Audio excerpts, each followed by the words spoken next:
Let's have a quick look at rates of change. Rate of change is how quickly does one thing change according to something else.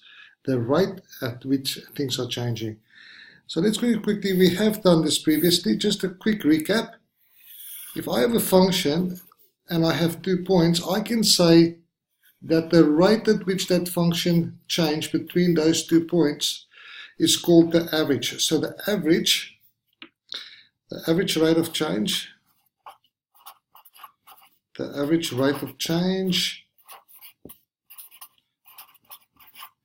we said equals the gradient between those 2 points. So that means if that is x2, y2, and this is x1, y1,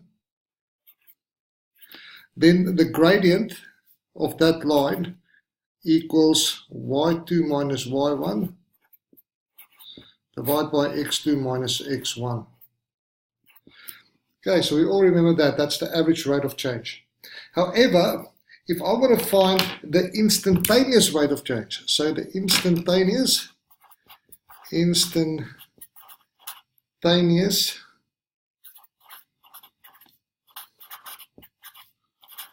it means on that moment.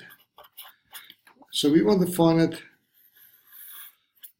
the tangent of that line. So at a point, then we have to use our differentiation. So we say that the gradient equals the derivative of fx, or we can say is the change in y over the change in x, dy dx, and therefore we're going to apply our law like that.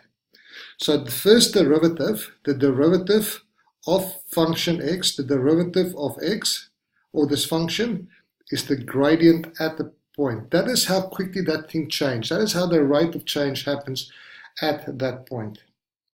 Usually, we say that rate of change is how quickly, which means there's time.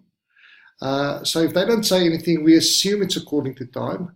But two things can change as well. So let's say we can say that the oil spill, the diameter change, how does the diameter change in terms of the area? Or how does the area change in terms of the radius? Then there's no time there. We look at two different quantities. The last thing that we have to remember is if we said that the gradient is positive, so if gradient is positive, it's going up. When the gradient is negative, it's coming down. And if the gradient equals 0, then it's flat.